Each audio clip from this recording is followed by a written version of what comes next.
caballero, que es de los primeros médicos del deporte, él ya la tenía clara. Y hace mucho tiempo él dijo esto: todas las partes del cuerpo que tienen una función, si se usan con moderación y se ejercitan en labores en las que están acostumbradas, se vuelven sanas, bien desarrolladas y envejecen más lentamente. Pero si no se usan, se vuelven propensas a enfermarse, tienen un crecimiento defectuoso y envejecen rápidamente. ¿Cuál es la conclusión de todo esto? Ahorita todo el mundo quiere la fuente de la eterna juventud. Búsquenla haciendo ejercicio, búsquenla haciendo deporte, no la busquen en curas milagrosas. Y arrancamos. Este es el primer caso clínico. Este es un caso, todos estos casos me han llegado a mí. Es un paciente de 50 años, sexo masculino. Lleva 2 meses con disminución de la clase funcional, llevan un hija 2/4, sin ninguna otra sintomatología. La única molestia que el paciente refiere es disnea. Antecedentes de importancia: un exfumador, 10 cigarrillos día durante 10 años. Y otro antecedente de importancia: enfermedad coronaria en el padre y la madre. Realiza ejercicio de manera regular, hace ejercicio cardio tipo trote 3 veces a la semana, 30 minutos, hace intensidades variables. Él me decía que unos días hacía suave, otros días hacía intervalos y otros días entrenaba como quería sin ponerle atención. También entrenaba fuerza 2 veces a la semana a 50% de una RM. Todo esto lo estaba haciendo desde hace 2 años y el motivo es porque, Doc, empecé a trotar y me empecé a sentir como cansado, como ahogado, y cuando estaba haciendo las pesas ya no me recuperaba tan fácil como antes lo hacía. Un examen físico que, si ustedes ven signos vitales, están dentro de parámetros relativamente normales: un peso de 80, una talla de 1,83, un porcentaje graso de 24% y un perímetro abdominal de 98 centímetros. El resto es normal. Con estos datos que nosotros tenemos acá, ¿qué ustedes le pedirían al paciente? Tanto como internos, estudiantes o como el que quiera opinar.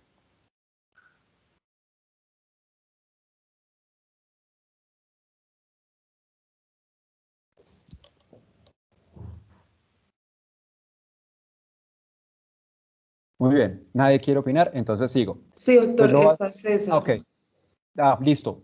Es que como no veo, porfa, habla. Hola, buenas noches, ¿cómo estás, doctor? Hola César, ¿cómo vas? Bien, primero le preguntaría cómo sacó un RM con esa situación coronaria. Listo, espera, ya voy para allá. Acuérdate que Ok, este es un caso clínico ahorita. Ustedes ya, me voy más que todo a esto, es porque yo ya vi lo que ya habían hablado de fuerza, entonces ya más o menos tienen idea del RM, pero ya lo voy a explicar. Lo que quiero saber es, ¿ustedes qué le pedirían a este paciente si a ustedes les llega y dice quiero seguir haciendo ejercicio y estoy sintiendo esto? ok. Va Entonces, otra. ¿qué le pedirías? Ya, de una vez, César, ¿qué le pedirías? Listo, que, que procure más la actividad cardiovascular, pero que no sé, es que ahí me faltarían más datos, mm, me quedan dudas todavía. ¿Qué quieres? Dilo, aprovecha. Listo. Ok, perfecto. Pues yo le pediría a esa persona si, si tiene un cuadro hemático para ver cómo está, cómo responde su hematocrito en sangre y asimismo cómo consume oxígeno. ¿Válido? ¿Algo más? Nada más.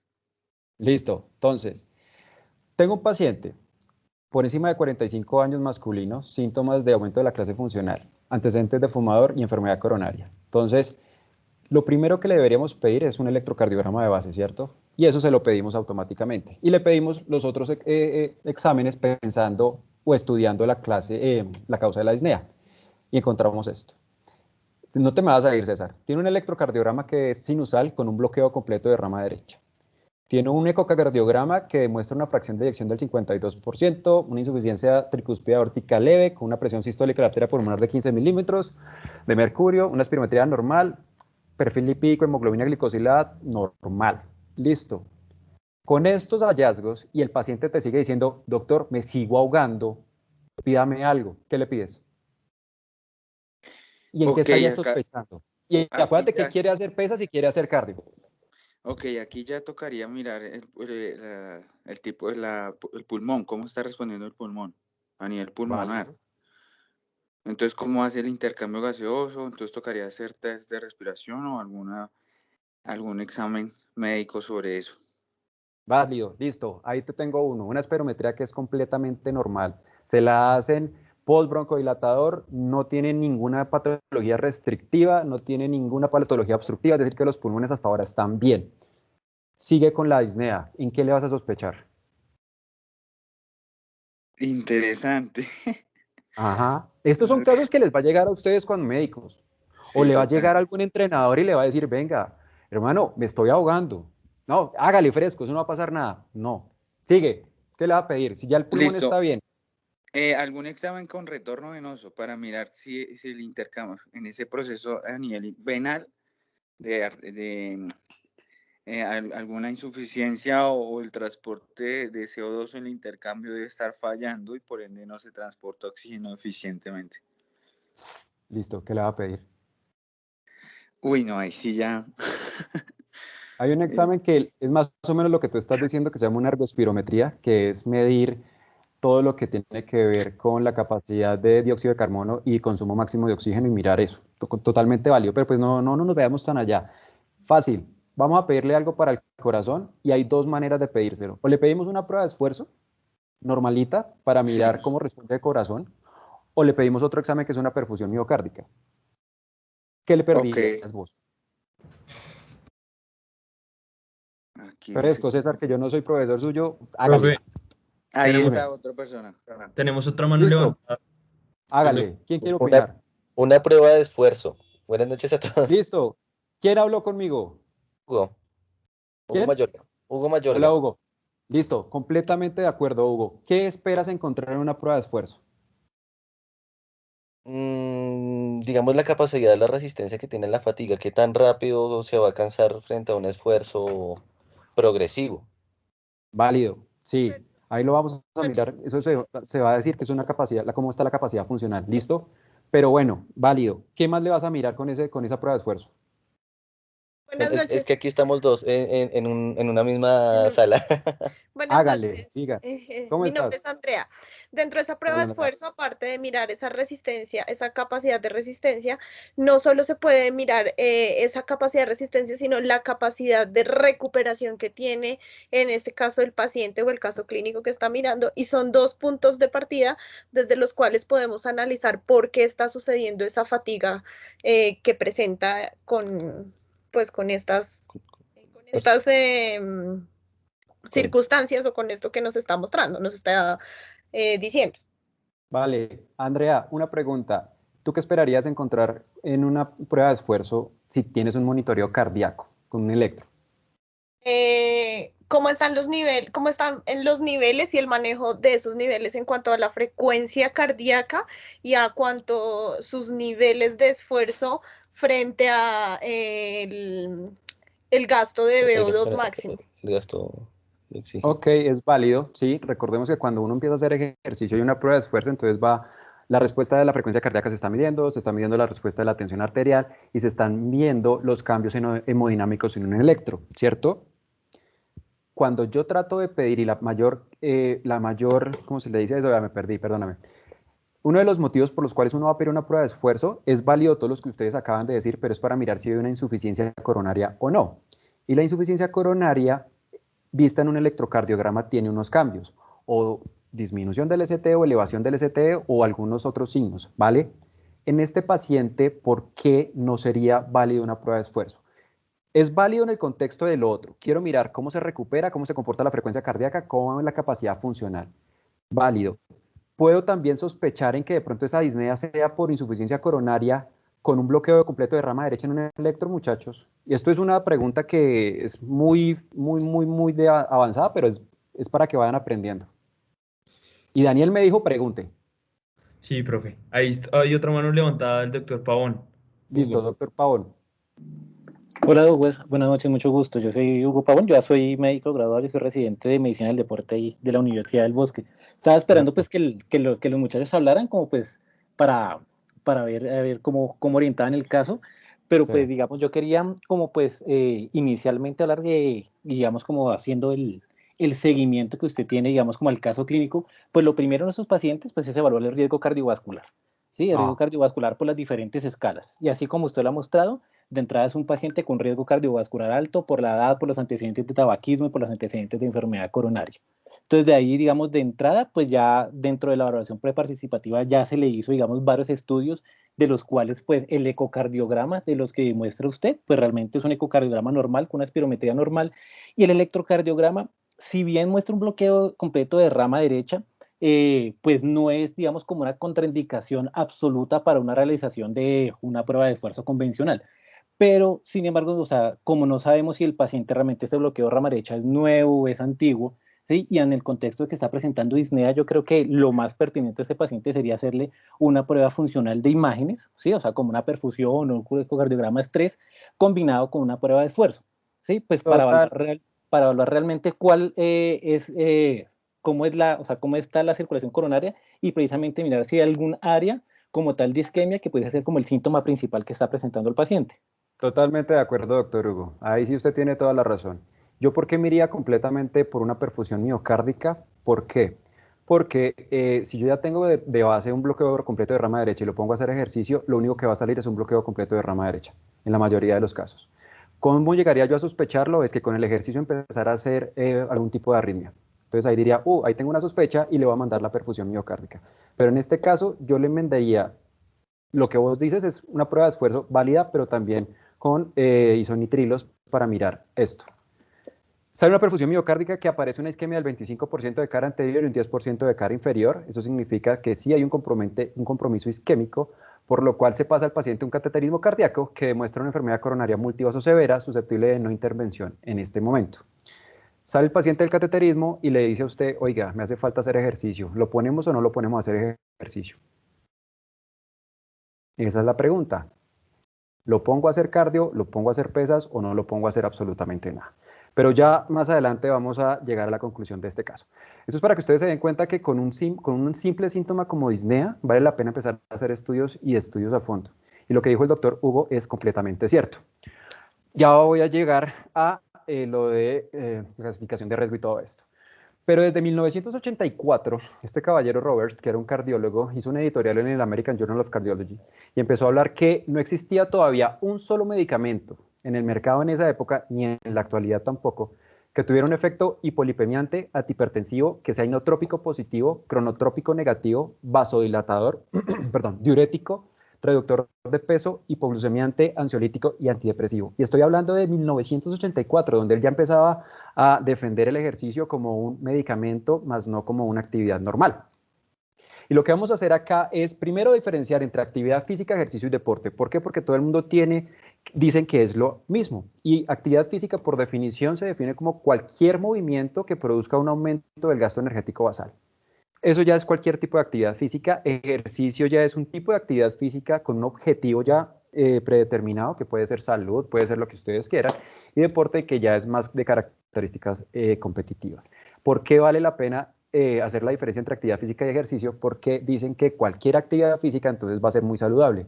Y si nos damos cuenta, las personas que se la pasan haciendo, por decirlo así, oficio todo el día, serían muy activas físicamente, pero son las personas que más tienen tendencia a lesiones por sobreuso, por movimientos repetitivos, entonces ese tipo de actividad física no sería tan adecuado para ellos. Pero para fines prácticos vamos a hablar de actividad física y ejercicio como sinónimos. Todos ya conocemos los beneficios y eso sale hasta en la revista Carrusel, en Vogue, en cualquier otro, pero vale la pena recordarlos. Efectos positivos sobre la tensión arterial, tanto sistólica como diastólica. Hay muchos estudios en donde han tratado de mirar su efecto. En la sistólica puede ir desde 6 milímetros hasta 8 o 9 milímetros de mercurio. La diastólica es mucho menos, pero puede ir desde 4 a 5 milímetros. Es decir, que vale la pena hacer ejercicio para bajarlo, claro. Si un paciente de ustedes es prehipertenso, póngalo a hacer ejercicio, tiene un efecto hipotensor casi de 1 hora, entonces vale la pena que lo haga. Lo que pasa es que da pereza, eso es cierto. Tiene un efecto a nivel de la diabetes y sobre todo sobre la resistencia a la insulina, donde ya todos sabemos, y yo sé que ya lo vieron porque Daniel me mostró preguntas, hay una mejoría de la captación de glucosa a la célula por mejoría de los receptores GLUT4, una mejoría por la liberación de insulina a nivel de los islotes de Leydig en el páncreas y todo este cuento. Con respecto a la dislipidemia, hay mucha evidencia que el ejercicio actúa muy bien sobre el colesterol total, el LDL, no tanto sobre el HDL es mejor también con la alimentación. Sobre la obesidad, y así ahorita Semana, que si ustedes leen un poquito, Revista Semana sacó un artículo de no sé quién era ese señor que decía que el ejercicio no funciona para bajar de peso. Pues está completamente equivocado ese caballero y ojalá los de Revista Semana me escuchen Tienen en serio que son lo más irresponsable porque nosotros estamos tratando de que la gente se mueva y es muy difícil convencerlos para que semana llegue y diga y ponga un tipo que escribe un libro que dice que eso no sirve para nada, entonces, pero sobre la obesidad sí funciona, de depresión y ansiedad y sobre todo sobre la sarcopenia. Hay mucha evidencia y hay muchos estudios donde han tratado de mostrar que cualquier suplemento, cualquier cosa comercial que lo vendan, que porque supuestamente eso usted le va a ganar la masa muscular y se la va a mantener con respecto a la edad, e inclusive estudios de aplicación de esteroides anabólicos en personas que no hacen ejercicio en tercera edad, ha demostrado que ninguno tiene un efecto positivo como sí lo va a hacer el ejercicio con respecto a la masa muscular. ¿Y qué sobre la enfermedad cardíaca y la enfermedad pulmonar? Pues claro, disminuye un 50% la mortalidad de las causas cardiovasculares. Hay estudios que han demostrado que cuando se tiene ya una enfermedad coronaria estable, cuando se compara intervención versus ejercicio a 12 meses, hay mayor tiempo libre de eventos. Con respecto a la enfermedad arterial oclusiva crónica, mejora los síntomas, puede que no mejore como tal la distensibilidad, pero sí mejora los síntomas, sobre todo por el shear stress que se produce en las arterias cuando se hace el ejercicio, entonces eso produce relajación y disminución del dolor. A respecto de la enfermedad pulmonar, también disminuye la prevalencia de crisis de hospitalización, mejor capacidad funcional e independencia. ¿Cuáles son los riesgos de hacer ejercicio? Ya sea ejercicio cardio, ya sea ejercicio de fuerza, ya sea ejercicio de propiocepción, el que ustedes quieran, pues son mayores los beneficios que los riesgos. Y recuerden que el ejercicio tiene que tratarse como un medicamento, tiene que tener una dosis adecuada, tiene que prescribirse según la capacidad de cada persona y, muy importante, las limitaciones físicas que ellos tengan. Ojo, ¿y por qué yo digo ojo? Porque piénsenlo si las lesiones son por el ejercicio o por la mala práctica. Y quiero dejar esto en el ojo, ¿por qué? Porque cuando siempre ustedes van a llegar con un dolor a donde un colega y ustedes hacen ejercicio, les aseguro que todo el mundo le va a decir, eso fue por culpa del ejercicio, más no porque lo estaban haciendo mal. Y eso pasa en todo lado. Recordemos que cuando hay una sobredosis de medicamentos, hay efectos adversos. Pues lo mismo pasa con el ejercicio. Cuando el ejercicio es en exceso, también va a haber una sobredosis de ejercicio con sus efectos deleterios. Importantísimo lo que dijo el doctor Hugo, hay que tener en cuenta la clasificación de riesgo y ya voy para allá, sobre todo para ustedes que ahorita van a salir a defenderse contra el mundo. Y recordemos que los episodios de muerte súbita en el ejercicio son muy bajitos. Por ejemplo, en personas menores de 35 años se presentan 2 por cada 100.000. Y vean que ya entre los 35 y los 75 años ya es 1 cada 18.000. Por eso no es tan raro encontrar en un evento como una media maratón de Bogotá donde se pueden inscribir 30, 40.000 personas, 2 personas que se mueren por eso. Y con respecto a la estratificación de riesgo hay varias maneras, la más fácil, la que todo el mundo está utilizando es esta, que es la de los cuestionarios preparticipativos, que el más común es el PAR-Q, que consta de 7 preguntas donde hacen énfasis en síntomas cardiovasculares, dolor en el pecho, ahogo, mareos, dolores articulares, si toma medicamentos o no toma medicamentos y si a algún médico le ha dicho que no puede hacer ejercicio. Si la persona o el sujeto contesta todo negativo, es de bajo riesgo y puede hacer ejercicio sin ninguna intervención. Si llega a contestar positivo a alguna de estas preguntas, de estas 7 preguntas, ya el riesgo se va a ir a moderado o alto, según la determinación que ya alguien que sepa de ejercicio lo haga. Y esto lo hacen la mayoría de gimnasios. Lo que pasa es que las personas, por evitarse la pereza de leer bien, a todo le van a poner no. Entonces, ahí es que los gimnasios también tienen que tener muy en cuenta esto. Seguimos con la estratificación de riesgo, ya esto es la parte médica. Como ha dicho el doctor Hugo, nosotros tenemos que tener en cuenta los factores de riesgo comunes, que son la edad, hombres por encima de 45, mujeres de 55 años, ya es un criterio positivo. El antecedente familiar, que es supremamente importante, revascularización miocárdica, infartos agudos y sobre todo muertes súbitas en hombres menores de 55 y mujeres de 65. Ténganle mucha atención a ese antecedente de muerte súbita. Consumo de cigarrillo activo queda suspendido hace 6 meses. Estilo de vida sedentario, y sedentario se define como cualquier persona que hace menos de 90 minutos de actividad moderada. Obesos, y aquí lo toman como un índice de masa corporal de 30, pero recuerden que el IMC por encima de 28 ya tiene los mismos riesgos. Hipertensión arterial confirmada con medicamentos, que haya dislipidemia y alteraciones en la glucosa. Estos son los factores de riesgo que siempre vamos a manejar. Y aquí ya miramos la clasificación per se. Entonces, esta es la clasificación que maneja el Colegio Americano de Medicina del Deporte y la AJA, donde se divide en clase A1, A2, A3, B, C y D. La A1 son los hombres menores de 45, mujeres de 55 años sin ningún factor de riesgo. A2 y A3, ya entonces A2 ya hombres mayores de 45, mujeres mayores de 55 sin ningún factor de riesgo. El A3 ya es con 2 o más factores de riesgo.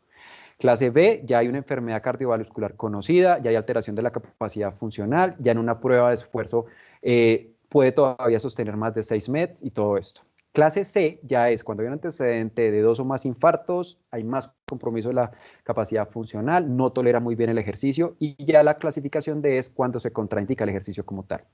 Y este es un flujograma que lo que nos va a demostrar es de manera didáctica y fácil lo que tenemos que tener en cuenta. Historia clínica, entonces las patologías, los signos y síntomas del paciente y los factores de riesgo, que fue lo que hablamos anteriormente. Cuando hablamos de las patologías, tenemos que tener en cuenta las cardiovasculares, las pulmonares, entre ellas está EPOC, asma, EPID y fibrosis quística, y las metabólicas, que la enfermedad renal, la diabetes e inclusive el hipotiroidismo. Con respecto a los síntomas, ojo con los síntomas, que ahí es cuando uno ya empieza a sospechar las cosas en sus pacientes o en sus usuarios. Dolor precordial de características típicas, disnea en reposo o que empieza con actividades leves, síncopes, ortopneas, edema de miembros inferiores, palpitaciones o disautonomías, claudicación intermitente, un soplo cardíaco que nunca se lo hubieran escuchado y fatiga inusual o de inicio reciente. Los factores de riesgo que ya habíamos dicho anteriormente, y ahí va la clasificación como tal. Menos de 2 factores de riesgo, riesgo bajo, más de 2 factores de riesgo, riesgo moderado, y después ya nos vamos para el riesgo alto. Todo paciente, todo usuario que tenga signos o síntomas que lo hagan sospechar de patología, automáticamente se va para riesgo alto. Y este es el flujograma que nosotros utilizamos mucho en rehabilitación y también en algunos gimnasios. Cuando es de riesgo bajo, A1, A2 o 3, y no tiene ningún síntoma, no es necesario que sea valorado por un especialista, puede ser valorado por servicio de fisioterapeuta o empezar ejercicio sin ninguna prescripción como tal. Esto lo hacen con fines didácticos, ¿no? Si ya hay algún síntoma, como les dije, ya se va para riesgo alto y necesita ya valoración. Cuando el riesgo es moderado, aquí hago la aclaración. Cuando el riesgo es moderado, automáticamente tiene que ser valorado por algún especialista. Lo que pasa es que aquí, cuando no tiene síntomas, lo valora el equipo donde yo trabajo, que ellos ya están entrenados en esto, entonces por ese lado. Pero si llega a tener algún síntoma, se va conmigo. Y ya el riesgo alto como tal, siempre va a requerir la valoración de un médico especialista. ¿Y cuáles son las contraindicaciones absolutas para hacer ejercicio? Yo digo absolutas porque ya no son tan ciertas. La primera es un infarto precoz, mayor de 72 horas, bueno, válida. Una angina inestable, ya no es tan válida porque recordemos que los pacientes con enfermedad coronaria no revascularizables se la pasan con anginas y la mayoría son inestables. Y ahora, por protocolos, se envían a hacer ejercicio. Lo que pasa es que cambian, dependiendo de los síntomas y todo esto, se tiene que poner a hacer ejercicio porque está demostrado, por lo que les dije de la enfermedad arteriovascular crónica, también funciona con el shear stress a nivel de las coronarias. Y esto lo que va a hacer este shear stress es producir más liberación de óxido nítrico, que es un vasodilatador natural, y disminuye los episodios de angina. Valvulopatías severas, sí, desde que estén asintomáticas. Hipertensión arterial no controlada, insuficiencia cardíaca descompensada, arritmias ventriculares complejas, sospecha de lesión de tronco coronaria izquierda, eso sí se contraindica absolutamente el ejercicio, aumenta muchísimo el riesgo de muerte súbita, endocarditis infecciosa y miopericarditis. Ahorita con todo esto del COVID, recuerden que el COVID que también va a alterar aparte de los pulmones, el corazón, y se están viendo muchos casos de miopericarditis. Y recuerden que cuando hay una miopericarditis o una sospecha, el paciente no puede hacer ejercicio mínimo por 3 meses, hasta 6 meses. ¿Por qué? Por la capacidad arritmogénica que produce esto. ¿Listo? Tromboembolismo pulmonar en fase aguda, exacerbaciones agudas pulmonares, aneurismas disecantes, infecciones agudas, diabetes mellitus y obstrucción severa del tracto de salida del ventrículo izquierdo. Y cuando ya vamos a empezar a hablar de prescripción del ejercicio, ¿esta vaina qué es? Pues es un proceso mediante el cual se programa o se recomienda un plan sistemático individualizado de actividad física, ¿cierto? Que tenemos que tener en cuenta. Esto es el famoso fitness. El fitness no significa estar marcado, rayado y hartos músculos y unos glúteos muy parados y muy bonitos. No. El fitness significa tener una capacidad aeróbica buena, una fuerza muy buena, flexibilidad y coordinación adecuadas, que haya potencia, que haya equilibrio y sobre todo que haya una composición corporal dentro de límites normales. Eso es fitness, no es lo que se está vendiendo ahorita. Pero lo más importante con respecto a la prescripción del ejercicio, ¿qué es? El objetivo de la persona. Si la persona no le gusta, es muy difícil que llegue a tener adherencia. Y lo que uno tiene que buscar, y este es uno de los mensajes que quiero que les quede claro, es lo que le gusta al paciente. Todas las guías de ejercicio le van a decir como una receta de cocina, toca esto, esto. Vaya usted, métale toda esa carreta a una persona que nunca ha hecho ejercicio. No lo va a hacer.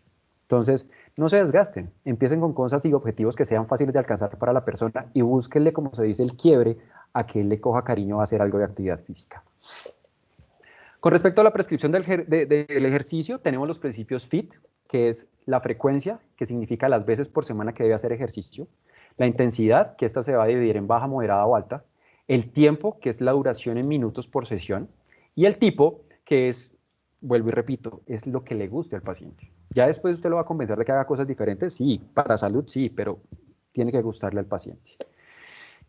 Y esto es algo más general. Cuando hablamos de FIT, entonces frecuencia, entonces el ejercicio tiene que realizarse 4 o 5 veces por semana, la mayor veces de la semana, eso ya todos lo sabemos. ¿Cómo se va a dividir? Entonces el ejercicio de fuerza tiene que ser 2 a 3 veces por semana, que la flexibilidad 3 veces por semana, que la propiocepción 2 veces por la semana, y el cardio dependiendo, porque eso lo vamos a medir por tiempo o por lo que tenga objetivo el paciente.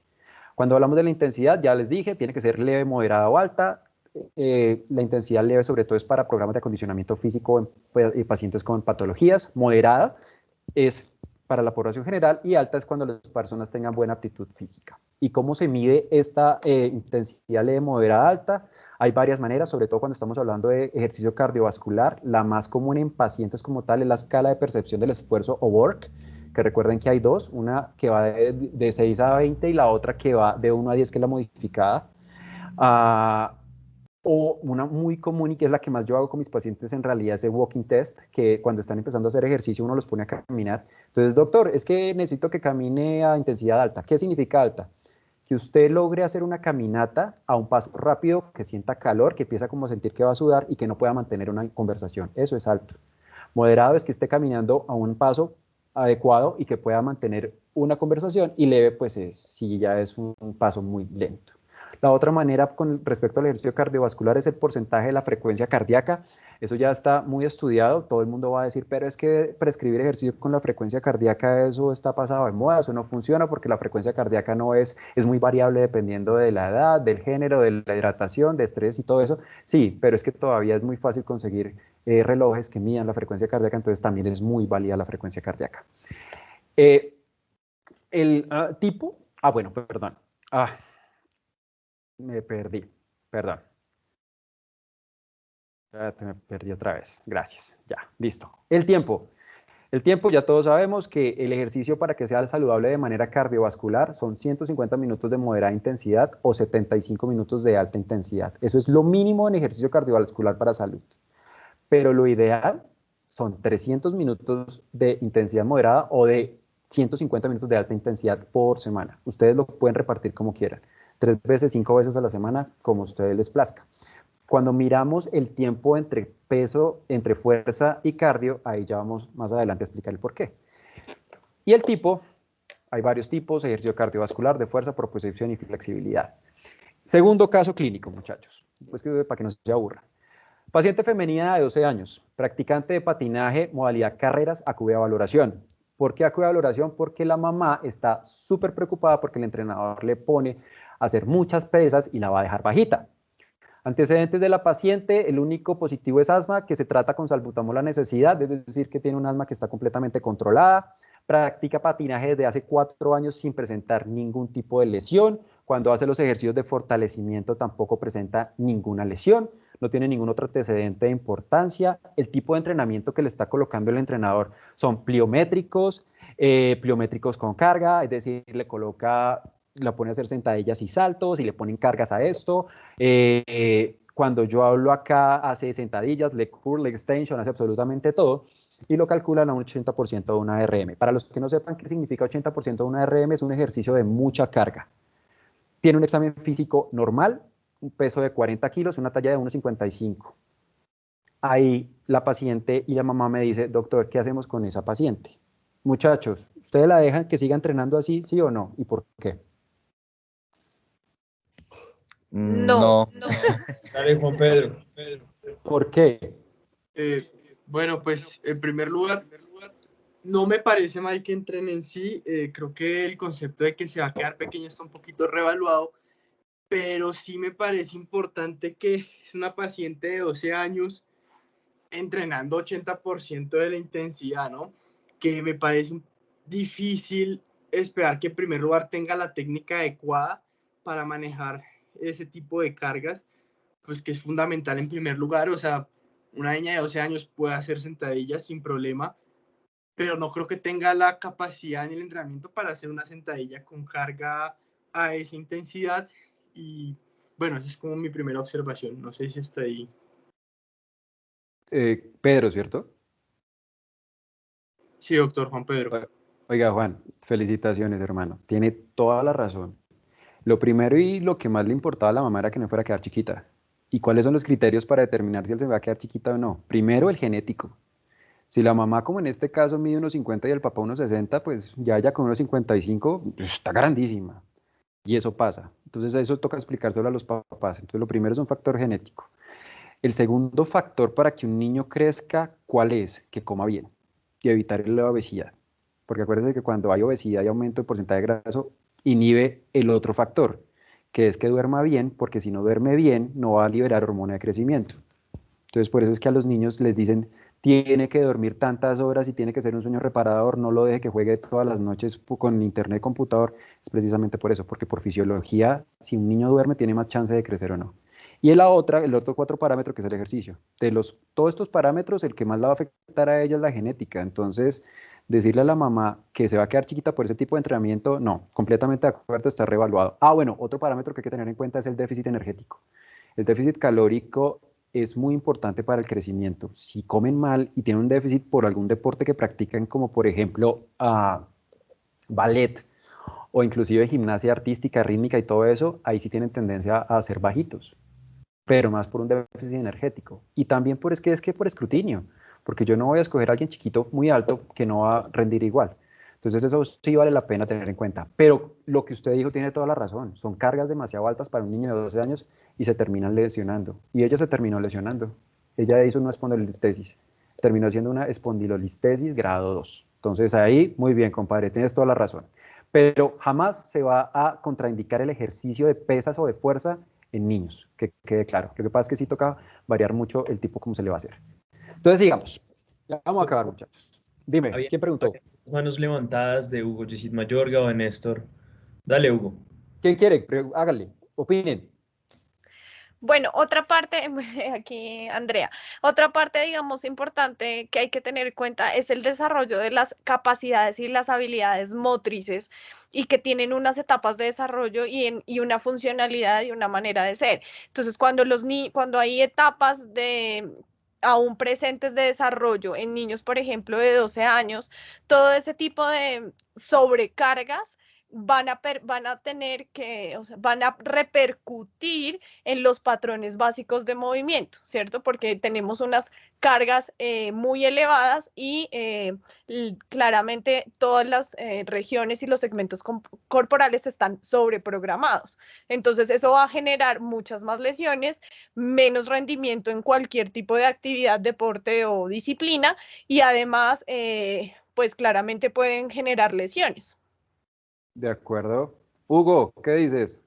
Sí, no, de acuerdo con lo que ya también dijo el otro compañero, y pues evidentemente son cargas demasiado, demasiado grandes para alguien que todavía está en desarrollo, y evidentemente no solo la carga, por ejemplo, del RM de sentadilla, sino, aunque sí se sabe que está en un deporte que ya no lo está haciendo por gusto, sino ya con proyección de alto rendimiento.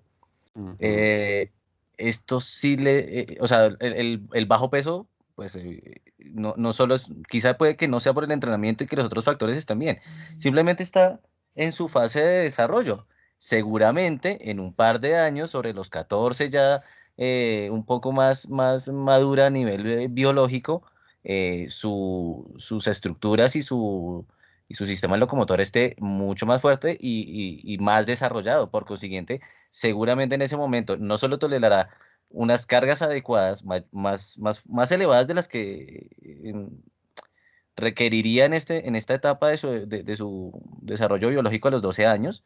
Ya a los 14 obviamente aguantará un poco más de carga adecuada para su desarrollo y además para su proyección en deporte, porque si ya le están metiendo esa carga, seguro es una chica que no va a llegar a los 18 años siendo competitiva a un alto nivel. No, lo que va a pasar se va a aburrir. Te vas a acordar. Además de Ella se aburrirla, aburre. y se lesiona y eso, evidentemente eso, el estrés que eso le genera la va a hacer desertar. Entonces, sí, el peso lo recupera con todos los factores de alimentación y entrenamiento adecuado Y y descanso, ¿no? otra cosa importante es el principio de supercompensación, o sea, dentro de los principios de entrenamiento que pues hay que tenerlos en cuenta y sobre todo los niveles y las medidas que se dan en las diferentes etapas evolutivas del ser humano y en este caso pues de los niños. Cada Ah, etapa tiene unas medidas, digamos, por decirlo, digamos que unas guías, porque pues claramente no podemos hablar de recetas, sino de cosas individuales del principio de individualidad y esto hace que sea más efectivo y que los niños, por ejemplo, puedan ser muy buenos deportistas enfocándolos desde su desarrollo y desde sus habilidades que tienen que desarrollar propias de la edad. totalmente de acuerdo. Pero lo más común es que cuando ellos empiezan con esas cargas de entrenamiento tan altas, se aburren. Y eso pasa. Entonces, sí, muchas gracias por los aportes. Ahí tienen toda la razón ustedes. Y, y no crean, cuando yo era residente, yo trabajé mucho en equipos de formación de patinaje, con proyección a alto rendimiento. Y no crean, los entrenamientos son cosas muy serias. Son niños de 12, 13 años y ellos le llaman por ejemplo, subir patios por 2 por 3. Entonces el domingo para hacer el cross training, que eso cross training para los que no saben es cambiar la manera de entrenamiento para evitar lesiones, es decir, y lo más similar es cambiar, por ejemplo, el patinaje por bicicleta. Por eso es que ustedes ven que todos los patinadores hacen ciclismo. Pues son niños 12, 13 años que el domingo dicen no. Hoy, tirémonos no a lesionar hoy, entonces vámonos el domingo a hacer patio por 3. ¿Qué significa patio por 3? Los que conocen acá Bogotá hay patios, entonces siempre se arranca desde Belisario. Significa subir a Belisario 1, bajar, subir a Belisario 2, bajar, subir a Belisario 3, bajar. Estoy hablando de niños de 12 a 14 años. ¿Hasta qué punto puede llegar a ser maltrato infantil? No sé, pero bueno, sigamos porque ya me puse acá todo melancólico. Pero bueno, gracias por las opiniones. Entonces sigamos. Doctor, qué pena, ¿puedo hacer un último comentario? Claro. No sé si me desvío un poco también del tema, pero desde mi punto de vista, pues que es completamente debatible, también empezar a entrenar como en aislamiento los músculos, pues no solo de pronto no es lo que más le va a ayudar a su desempeño deportivo, sino que tampoco pues va a hay ejercicios compuestos que pueden tener mucho beneficio y enfocarse en entrenamiento en el cuádriceps o luego pues en los femorales o en la zona glútea sin necesidad de que haga leg extension o leg curl, pues que podrían de pronto también ser más favorables en este contexto, no sé. Por ejemplo, sí, eso se trabaja mucho que son los multiarticulares. Entonces, cuando ellos hacen en entrenamientos de patinaje, ellos hacen sentadilla con salto. Entonces, ahí ya te trabajando todos los músculos a nivel articular. Y cuando yo hablo de sentadilla con salto, no con esta niña de 12 años, pero Selecciones Colombia de patinaje, sentadilla con salto significa sentadilla 90 grados, 45 y 45 libros a cada lado. No sé si me están viendo, pero si no estoy haciendo ridículo, pero bueno. Al lado 45, 45 y empiecen a saltar. 10 por 4, listo. 10 tan, descansan, 10 tan.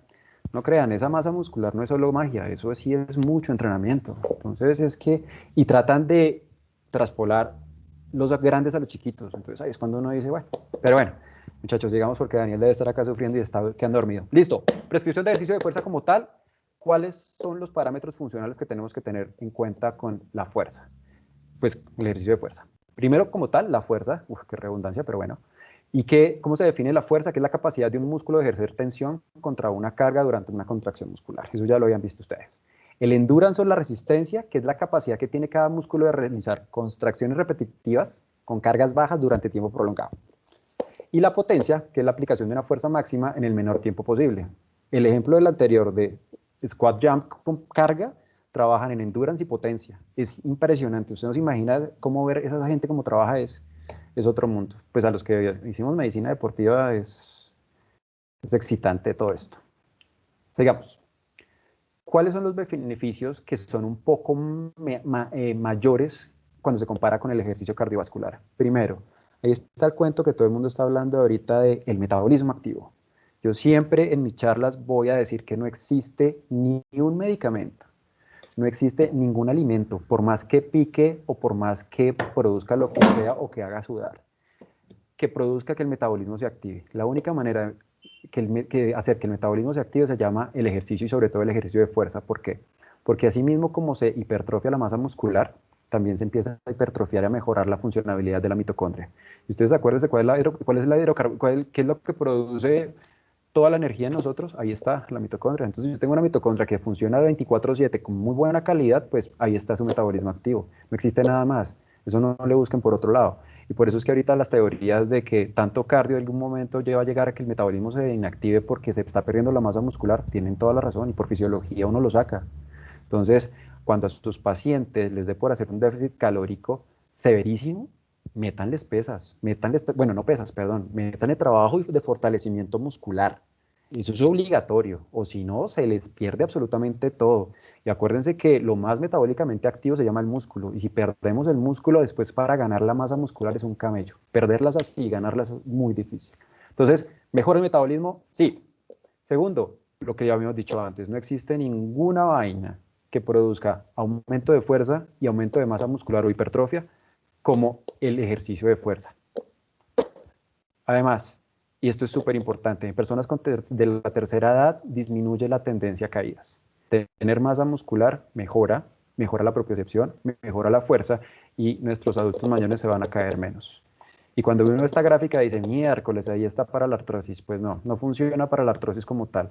Pero si mantenemos una masa muscular que rodee esa articulación que está comprometida adecuadamente, dos cosas pasan. Primero, si es las rodillas, entonces ya la carga, cuando está dando el paso, no se va a diseminar directamente en la articulación, sino que se va a diseminar también un poco por los músculos, entonces le vamos a quitar carga a la articulación o a la rodilla. Y segundo, mantener la buena masa muscular va a mejorar la movilidad de la articulación comprometida. Esto no significa que una vez tuve un agarrón con otro especialista de esto. Es que la artrosis de rodilla no significa que usted pueda tener buena masa muscular. No, no la va a mejorar, pero sí le va a dar mucha calidad de vida. Por eso, el peor error que ustedes pueden hacer con sus pacientes o con sus usuarios es que le digan que tiene primero artrosis de rodilla, sin saber si la tiene o no y si está sintomático, y segundo es que no puede hacer ejercicio. Es válido para artrosis de rodilla, es válido para artrosis de cadera, es válido para lumbalgias o dolores lumbares. Nunca le quiten el ejercicio a un paciente a menos de que en realidad sea absolutamente necesario. Frecuencia. ¿Cada cuánto se tiene que hacer el entrenamiento de pesas? Por guías de manejo siempre se van a decir, y por el Colegio Americano de Medicina del Deporte y todo esto, las recomendaciones son de 2 a 3 veces a la semana. ¿Listo? Puede ser o para población general o para población que tenga baja condición física. Ahora, por moda fitness y todo esto, que en realidad a mí no me pareció malo, pues todo en extremo es malo, pero pues no. Se está entrenando 5 veces a la semana. ¿Pueden las personas hacer 5 veces a la semana? Sí, se puede hacer. Lo importante es siempre respetar el tiempo de recuperación del músculo que se esté trabajando. Ya ustedes vieron la fisiología, que cuando se hace trabajo de fuerza, lo que hace es una microruptura, llegan las células satélite y eso ustedes ya lo saben de pe a pa. Pero lo que aquí tenemos que tener en cuenta es que un músculo se recupera entre las 48 y 72 horas. Y si tiene una baja condición física, va a tomar un poquito más de tiempo, porque recuerden que el famoso DOMS o agujetas, el dolor a las 24 horas es suave, a las 48 duele mucho y a las 72 es insoportable. Entonces también tenemos que tener en cuenta la capacidad o la condición física que tenga cada paciente o cada usuario para prescribir el ejercicio de fuerza. 6 veces por semana, ya ahí uno empieza a decir, bueno, pues si quiere, sea responsable, pero pila se me va a lesionar. Y 7 veces por semana, no. Acuérdense que uno siempre obligatoriamente tiene que descansar al menos, por lo menos, una vez a la semana. Como dijo, creo que el doctor Hugo la vez pasada, la recuperación es supremamente importante para que el músculo reaccione. Si no hay una buena recuperación y no hay un buen reposo, no va a pasar absolutamente nada. Y también tenemos que tener en cuenta la alimentación, tenemos que tener en cuenta la nutrición, tenemos que tener en cuenta cómo duerme la persona, ¿vale? Ahora, si tenemos en cuenta esto, entonces, y si la persona, aparte de todo eso, entonces dice, yo hago 3 o 4 veces a la semana CrossFit y estoy entrenando para hacer triatlón. Y para el triatlón yo entreno 6 veces a la semana. ¿Cómo le vamos a acomodar el fortalecimiento para que no se me vaya a lesionar con CrossFit? O más aún, ahorita con la moda, y si entreno doble jornada, ¿cómo le voy a acomodar los entrenamientos a cada persona? Ahí es que cuando uno tiene que sentarse con su paciente o con su usuario y empezar a hacer un esquema de entrenamiento. Porque si no, se van a terminar lesionando. Se los aseguro. Eso por más esteroides anabólicos, por más cosas mágicas que utilicen, el músculo llega a un momento en que rompe y se va, y se empiezan a lesionar. Además que acuérdense de algo muy importante, y creo que lo decía Andrea, el overreaching y el overtraining es así. El overreaching es lo que uno busca con el entrenamiento para que se hagan positivos los cambios que uno busca con el entrenamiento de fuerza. Pero el overtraining, el overreaching y el overtraining como sobreentrenamiento está a este nivel. Si yo paso acá, me sobreentreno, que es supremamente fácil, y antes se pensaba que solo eran deportistas de alto rendimiento, pero ahorita en personas de común hay sobreentrenamiento que da miedo. Lo que pasa es que no lo estamos diagnosticando. Y recuerden que el sobreentrenamiento es de descarte más sospecha clínica. ¿Bien? Entonces, frecuencia, todas las guías, 2 a 3 veces a la semana. ¿Cómo tenemos que entrenarlo? Entonces, un solo grupo muscular, agonistas, antagonistas, uniarticulares o multiarticulares. Todo esto va dependiendo de lo que refiere al paciente, de síntomas del paciente, de absolutamente todo. Vuelvo y le repito, esto no puede ser una receta de cocina. Yo no le puedo recetar lo mismo a usted como a usted o a usted o a mi vecino. Pero pues si queremos términos básicos y por salud, 2 a 3 veces a la semana es lo mínimo requerido. Con la intensidad, ahí vamos a hablar del 1RM. Entonces, para los que no saben qué significa RM, significa la repetición máxima. ¿Y qué significa eso? Ahí está la definición. Es el peso máximo que una persona puede levantar solo en una repetición con una técnica adecuada. ¿Eso qué va a significar? Es válido que traten de calcular el peso y todo esto por métodos indirectos, pero la mejor manera de calcular es un RM es usted haciendo el ejercicio. Entonces, por ejemplo, voy a hacer una sentadilla, entonces vamos a hacerla libre o vamos a hacerla Smith, como ustedes quieran. Colocamos una carga determinada, empiezo a hacer repeticiones, tan, tan, tan, tan, hice 20, uy, no, eso está muy poquito, sígale subiendo, pa, tan, tan, tan, hice 10, listo, todavía está muy poquito. La idea es que alcance a levantar solo una vez con una técnica adecuada. Lo que acabo de decir es más o menos para que lo entiendan, ¿no? Porque si yo ya hice 20 repeticiones, después 10 y hacer una RM ya no va a ser válido, pero es como para que tengan en cuenta. Si es el peso máximo, entonces 50 y 50, y solo hago una bien hecha, desde ahí parto que eso es el 100% de mi capacidad máxima de fuerza. Y de ese peso, entonces si son 100, ya empiezo yo a jugar con los pesos. Entonces 50% va a ser la mitad, 75% va a ser ta, ta, ta. Esa es, en términos prácticos, qué significa una RM y cómo se debe medir con el entrenamiento de fuerza. ¿Cuáles son las recomendaciones? Para personas no entrenadas, siempre se va a utilizar entre el 50 al 60% de una RM. Siempre que hablamos, eso significa que es de leve intensidad. Y ahí siempre se van a utilizar las repeticiones, que son el típico cuento de poco peso más repeticiones. Entonces son más de 15 repeticiones. ¿Cuántos sets? Entre 1 o 3 sets. Eso es para personas no entrenadas. ¿Listo? Cuando queremos mejorar la resistencia, se van a utilizar cargas por debajo del 50% de una RM. Ahí se van a aumentar más las repeticiones, entre 15 a 25, hasta 30. Ya esto es una intensidad más moderada, más por el número de repeticiones. Y los si quieren buscar fuerza propia, ya se va a buscar entre el 60 al 80% de una RM. Las repeticiones ya son menos, entre 8 o 12, algunas veces son entre 6 y 12 repeticiones, y los sets varían entre 2 o 4. Y cuando ya estamos buscando fuerza máxima, ya son pesos muy altos, en donde solo se va a hacer entre 1 a 3 repeticiones y entre 1 a 3 sets, que eso ya es solo para ganar fuerza máxima. Recuerden que cuando uno entrena por encima del 90% o al 100% de una repetición máxima, no se va a buscar hipertrofia como tal, se va a buscar mejorar la fuerza. Pero el problema de hacer esto de RM, entrenamientos muy altos, es la tasa de lesiones. Esos son los típicos que ustedes ven en los concursos, así que todos grandotes y solo hacen una repetición y eso gritan y quejan y hacen síncopes, pues eso es una RM más o menos. Pero por salud entonces se define como 100%, 50%, 50% para personas no entrenadas, entre el 60 y el 80%, fuerza hipertrofia, 8 a 12 repeticiones. Yo, Mauricio Mejía, ¿qué siempre voy a recomendar? Yo siempre arranco primero con 50-60% las primeras 2 a 3 semanas y después vamos incrementando dependiendo de cómo vaya respondiendo el paciente como tal. El tiempo, como les dije, no existe un tiempo mínimo, es más la calidad del entrenamiento que hagan las personas. Pueden ser 8 ejercicios por entrenamiento muscular, que es la regla de oro, que sea de full body, que solo sean 4 ejercicios por entrenamiento si no están acondicionados físicamente, todo esto, ¿vale? Ahora hay muchos estudios, ahorita todos están tratando de mejorar las técnicas de entrenamiento de fuerza, entonces que me imagino que ustedes ya vieron, entonces mejoremos y hagamos más despacio el tiempo de la excentricidad y la concentricidad mucho más lenta, hagamos solo isometría, hagamos de todo. Todos los estudios que han demostrado que todo estímulo que se produzca en el músculo va a funcionar. Casi todos van a producir los mismos cambios, pero eso sí recuerden que se gana más hipertrofia durante la excentricidad y la isometría que la concentricidad. ¿Cuál es el problema de la excentricidad? Que aumenta la tasa de lesiones. Eso sí es vital para eso. Primero. Segundo, que está de moda el entrenamiento al fallo. ¿Qué significa el entrenamiento al fallo para las personas que no saben? Muchas repeticiones hasta que el músculo se canse. ¿Qué dicen los estudios juiciosos sobre eso? Que no existe una relación que produzca más hipertrofia comparado con técnicas normales de entrenamiento de fuerza, pero que sí se aumenta la tasa o la prevalencia de lesiones musculares, por ejemplo, tipo desgarros. Es muy común en los gimnasios ver, pero es en serio, venga, ¿usted cuántas repeticiones está haciendo? 100. ¿Para qué? En serio, ¿para qué? Ya el músculo que está buscando es fatigarlo y se va a lesionar. Entonces, eso me gusta hacer la claridad. ¿Y qué tipo de entrenamiento de fuerza? Hay muchos, y dependiendo de la condición física y sobre todo de qué le guste a su paciente o su usuario, uno va a usar eso. Hay pesas, hay máquinas, hay bandas, hay botellas, hay entrenamiento con su propio peso, hay pliometría, hay funcional, hay muchos tipos de entrenamiento de fuerza para que el paciente o su usuario le empiecen a coger cariño.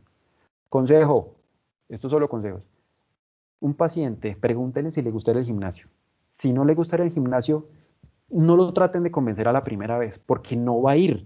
Y ojalá sea obeso, no van.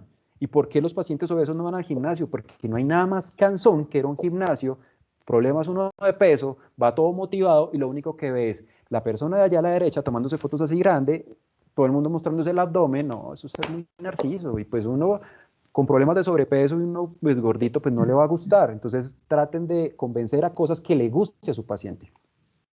¿Qué buscamos con todo esto, muchachos? Es salud. Es lo único que se está buscando acá, salud.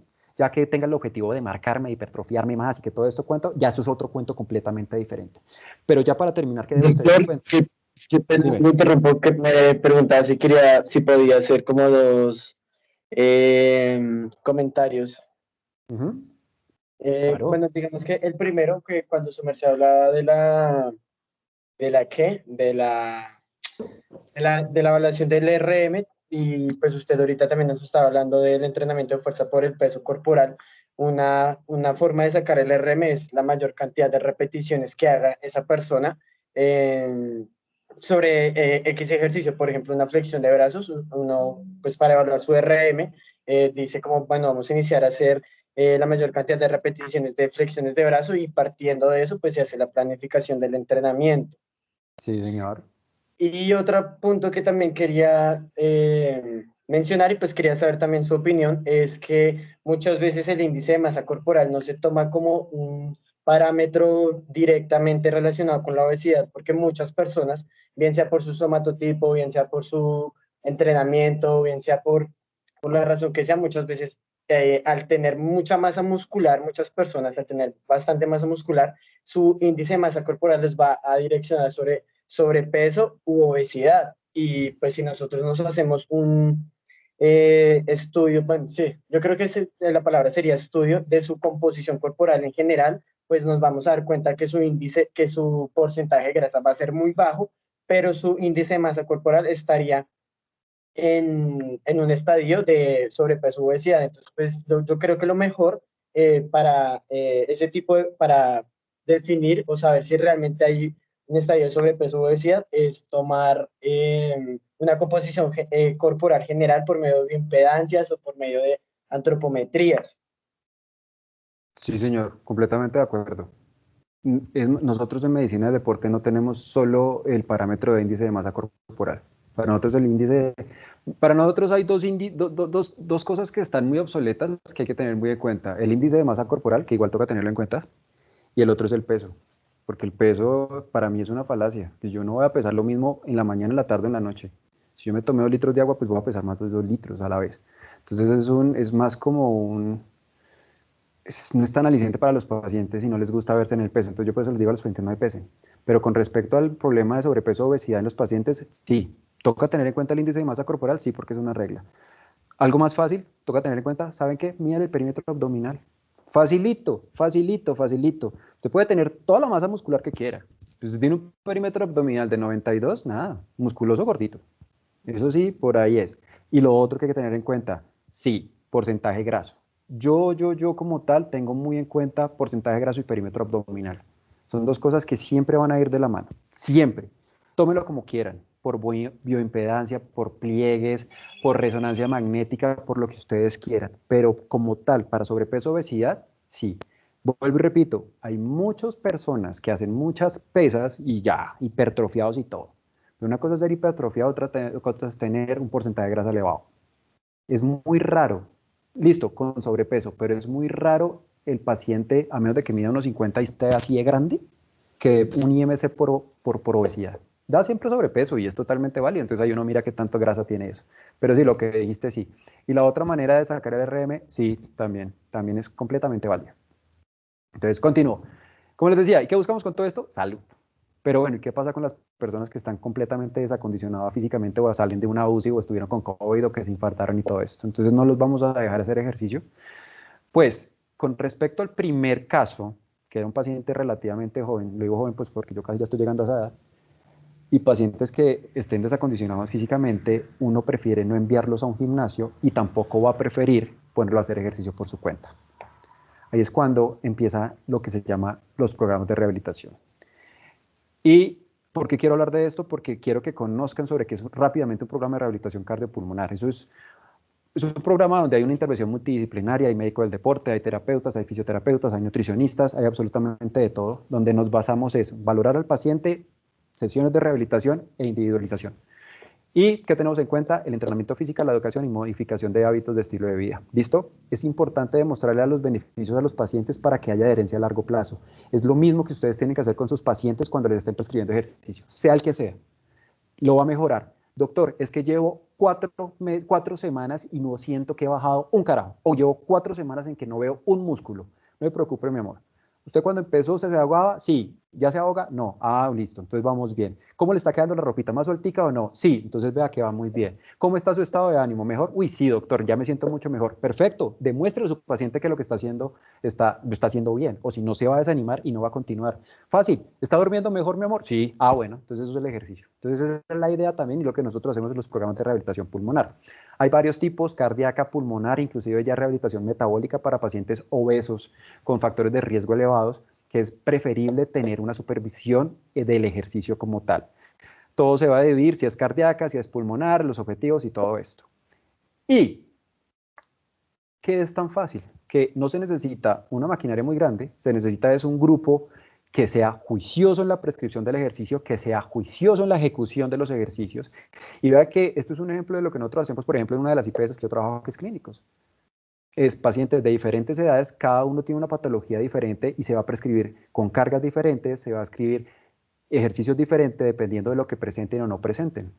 ¿Y qué quiere uno con esto? Por ejemplo, este paciente que era activo físicamente, se infarta, le hacen un cateterismo cardíaco, le hacen una intervención y le colocan 3 stents, 2 de los cuales medicados. Sale de todo este proceso completamente deprimido porque le encantaba era trotar. Y vean que después de 24 sesiones, perdón, de 36 sesiones, que fue fase 2, como un paciente deprimido, disnéico completamente, que no alcanzaba a caminar una cuadra, completamente desacondicionado físicamente, después de solo 24 sesiones, de solo 24 sesiones, y no es pulmonar, sino es cardíaca, y me equivoqué yo. Es otra vez que su paciente sea completamente funcional. Y después de que este paciente, que no podía hacer absolutamente nada que decía porque se ahogaba, verlo trotar, él se fue feliz. Recuerden que todo es medido por parámetros, por frecuencia cardíaca, por lo que ustedes quieran, pero verle la cara a un paso por esto, después de que ya no lo podía volver a hacer y que no tenía esperanza, es un mérito para todo un equipo de rehabilitación. Último caso clínico, ya para terminar, muchachos. 8:15, perdón, me pasé. Paciente masculino de 27 años acude al gimnasio por primera vez completamente asintomático. El objetivo que él refirió es que me caso y quiero estar bonito para el matrimonio. Tenía 3 meses para estar en forma en el gimnasio. Revisión por sistemas negativos, no presentaba dolor precordial, no presentaba disnea, no presentaba disautonomía. Un examen físico con una tensión arterial bien, una frecuencia cardíaca bien, saturación bien, peso de 68 con una talla de 1,64, porcentaje graso de 21%, sí, grasosito, con un perímetro abdominal de 94, panzoncito. No trae paraclínicos, todos sus antecedentes son completamente negativos y dice, doctor, quiero empezar a hacer ejercicio. ¿Me autoriza o no me autoriza? ¿Qué dicen?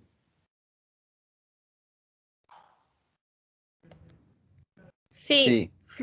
Listo. ¿Qué le van a decir ustedes? Hágale, empiece a hacer ejercicio. ¿Cómo lo van a hacer entonces? ¿Alguien que Fácil. quiera levantar la mano? Hugo no, porque Hugo sabe harto. Hugo ya es residente, entonces él sabe de lo que estoy hablando. Alguien diferente, háganle. No mentiras, Hugo, si quieres.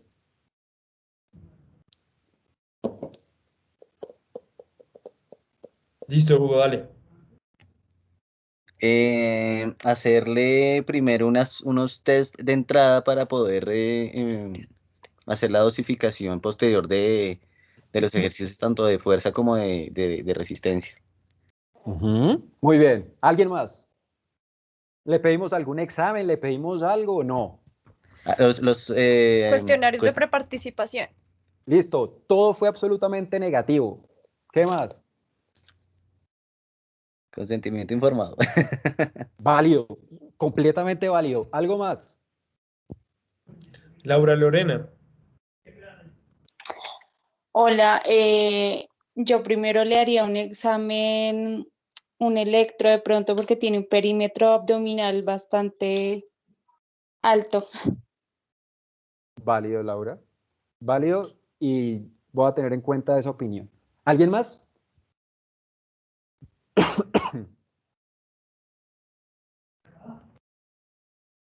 Bueno, ya, descansen frescos. Por criterios, por edad, no sería necesario pedirle nada. En realidad no, es un bajo riesgo y no estaría muy tranquilo. ¿Qué pasó con este paciente? Y son casos de la vida real y por eso les digo que toca dejar muy en claro y sobre todo hacer educación. Es un paciente que no tenía absolutamente ningún antecedente. Ninguno. Completamente asintomático, un chino joven. Yo no lo vi. Esto es un caso que no me pasó a mí.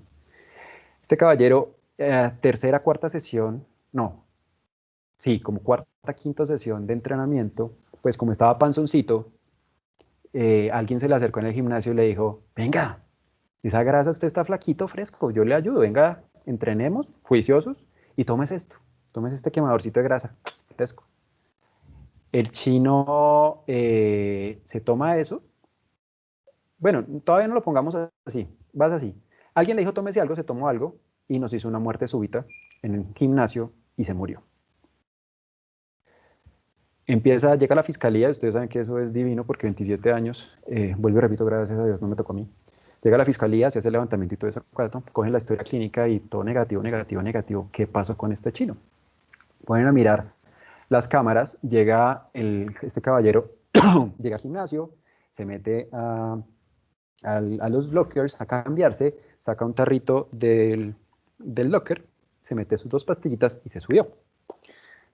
Muy bonito, va subiendo las escaleras, se sube así como va a ser un press deck, pone va a ser el press deck, así primera serie, segunda serie, chino se coge el pecho y se cae, hasta ahí llegó. Todo el protocolo de reanimación estuvo adecuado, todos los entrenadores con los que yo trabajaba lo hicieron muy bien, pero el chino no respondió. Pues, ¿qué salió a flote? Este caballero alguna vez se le hizo un electro y le dijeron que había algo raro en el electro, le pareció normal. Eso déjelo así. Pues tenía un síndrome de preexcitación, tenía un Wolff-Parkinson-White. Y la investigación dio a conocer que alguien en el gimnasio le ofreció un quemador de grasa para bajar más rápido la grasa y, en términos generales, no lo petaqueamos. Pues yo no, pero pues se murió. ¿Cuál es la conclusión de esto, muchachos? Ustedes pueden hacer todas las cosas muy bien hechas, pero ustedes no saben lo que dice el paciente, lo que alguien más le quiere hacer a su usuario, usar para que logre los objetivos más rápido. Con todo esto, muchachos, espero que les haya gustado mucho la charla. Preguntas, lo que quieran. Para mí fue un placer haberlo tenido con ustedes. Ahí les presento mis 3 vicios. Los perros, viajar y mi novia. Muchas gracias. Profe, muchísimas gracias por la charla, por todos los consejos específicos, por los casos que nos trajo. Yo creo que eso era pues, muy importante para interiorizar todos los conceptos que nos mencionó. Así que muchas gracias y por todos los mensajes que nos transmite en la reunión. Por parte de Smigus, profe, bienvenido las veces que quiera y para que esté más pendiente y nos ayude con más charlas, si es No, posible. ahora sí me comprometo, Daniel, a meterme al chat para mirar las charlas, porque sí quería meterme a muchas charlas, pero es que por tiempo a veces sí me queda. Vos te diste cuenta que yo por tiempo es muy difícil, pero nada, desde que yo pueda ayudarles y colaborarles con muchísimo gusto. Eso, profe. Pues yo ahí le mando el link para que se meta al chat de WhatsApp, al grupo. Hay unas manos levantadas, no sé si tengan preguntas. Hágale, muchachos, tenemos 10 Doctor, minutos antes de irme para el gimnasio a hacer ejercicio. hágale, profe. Doctor Pavón.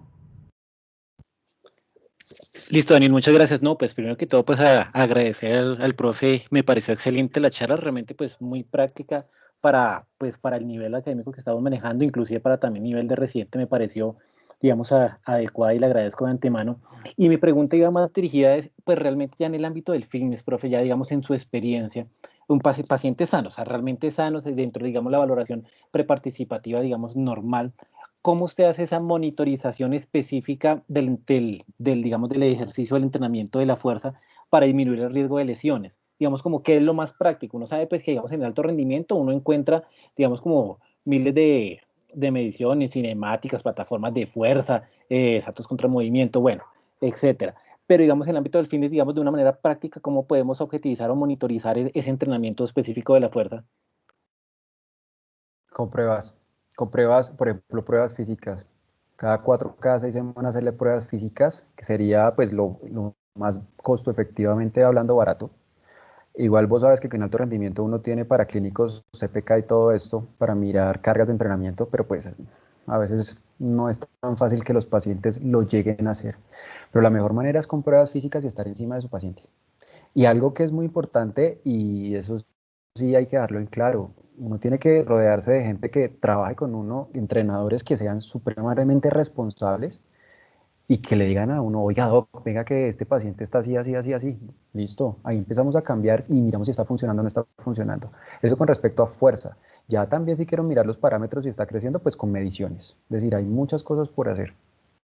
Pero uno siempre va a hacer lo básico y lo que más rápido le haga al paciente, porque pues si el paciente tiene mucho dinero hay muchas cosas por hacer, pero pues en la economía colombiana no. Listo, profe, muchas gracias. César. Sí, así es, buenas noches. Hola, César. Profe, antes de preguntar, pues agradecerle mucho la charla, fue muy productiva, también pues se nota la actitud de hacia todos nosotros. Pues yo soy entrenador de béisbol, estoy en los últimos años pues, de manera autodidacta preparando mucho sobre como preparador físico, ¿sí? Tanto deportivo como pues para nivel general, ¿no? Que uno puede aplicar, pues siempre hay cosas muy similares, ¿no? Sobre todo la fisiología. Puntualmente es que yo no sé si ya un compañero lo respondió, bueno, un compañero, uno de los estudiantes ya casi se van a graduar. Respecto a, yo cómo calculo la intensidad de la fuerza, ¿sí? Si para el tema de RM, si el usuario no dispone para ir al gimnasio, no quiere además. Yo no sé si por ahí escuché que es al fallo y ahí se podría hacer como esa regla de 3 para cuando calcular los porcentajes, ¿así es o me equivoco? Sí. Alguien, no me acuerdo el nombre, alguien dio la explicación y sí, así. Pero entonces, ahí cuando tú me haces esa pregunta y no quiero ir al gimnasio, ¿es por fuera de un gimnasio en un parque o eso? Sí, me refiero a que, pues exacto, si la persona no quiere ir al gimnasio, pues obviamente uno trabajaría con autocargas o implementos alternos como cauchos y Entonces, demás. sí sería el fallo, pero entonces ahí tienes que tener en cuenta, por ejemplo, con las bandas y los cauchos, tratar de sacar un ERM es muy difícil. Es muy, muy difícil. ¿Se puede hacer? Sí se puede hacer por regla de 3, sí. Pero si, por ejemplo, vos tienes un usuario o un paciente que es desacondicionado físicamente, lo mejor es no sacarle RMs.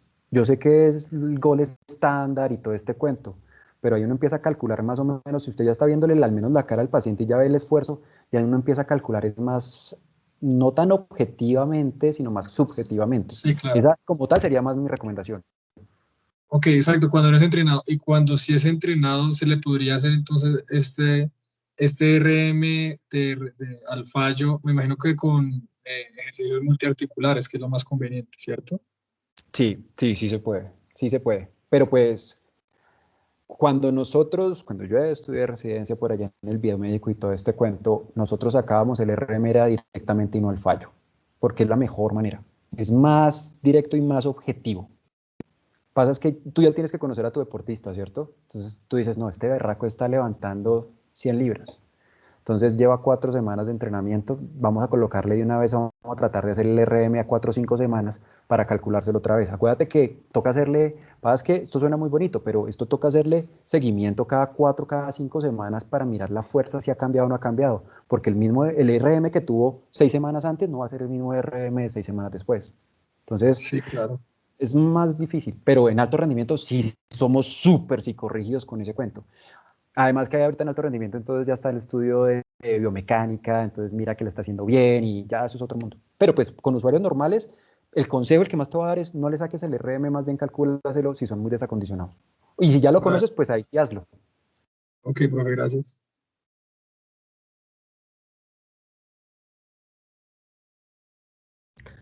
Lorena, ¿tenías una pregunta? ¿Te parece si hacemos la última pregunta, profe? Dale. Eh, gracias. ¿Soy yo, Laura Lorena? No Hola, sé. yo. ¿Cómo Sí, vas? sí. Ok, bueno, no es una observación, simplemente cuando hablamos de trabajo de fuerza para personas que no son entrenadas, es muy importante pues no aplicar mucho la técnica de repeticiones al fallo, porque por el número de repeticiones a veces se pierde la técnica y la calidad y ejecución del ejercicio y pues eso hace más propensa a la persona a una lesión. Se va a lesionar. Eso es completamente cierto.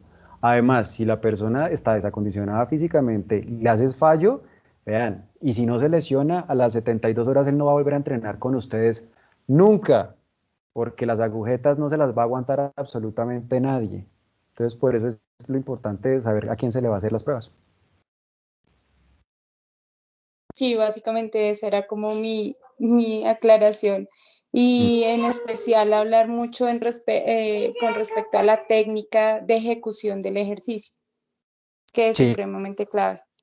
sí, supremamente clave. Ah, bueno, otro consejo, muchachos. Si ustedes tienen un paciente o un usuario que hasta ahorita va a empezar a hacer ejercicio, no le empiecen a dar todo lo de suplementación a la vez. Miren, yo soy amigo de la suplementación, yo he hecho de todo, he estudiado todo sobre suplementación y me gusta todo el tema de suplementación. Pero llega un paciente, un usuario, un gimnasio, bueno, entrenamiento en la calle, nunca ha hecho ejercicio, en la primera sesión ya tiene que comprar aminoácidos, proteína, creatina. No, no, no, no, no, no. Eso es otro consejo que les doy. Ya si está haciendo cargas elevadas y no come bien y todo ese cuento, sí, pero antes no. Listo, doctor. Muchísimas gracias. Gracias a todos por sus intervenciones. Eh, po- pues de nuevo, gracias a todos por conectarse. Un último anuncio por parte de Smigus es que ya abrimos Twitter. Entonces, para que estén pendientes y nos sigan también en esa red social. Nosotros estamos en Instagram, en YouTube subimos las charlas, subimos todas las charlas, las grabaciones. Y que por Twitter vamos también a comenzar a subir contenido, a dar pues, consejos generales de prescripción del ejercicio y tips. Vamos a comenzar a compartir artículos para que entonces también nos sigan en esa red social y estén muy pendientes del grupo. Una última cosita a los asistentes, en especial a los miembros de la universidad. El chat de la asistencia está en el chat de la sesión está el link de la asistencia al día de hoy para que completen la asistencia y podamos hacer ese control de las sesiones. De nuevo, muchas gracias, doctor. Gracias a todas las personas que se conectaron y estamos pendientes de una próxima oportunidad. Doctor Daniel, muchísimas gracias. Muchas gracias a todos. Feliz noche. Feliz noche, bro. Feliz noche, amigos.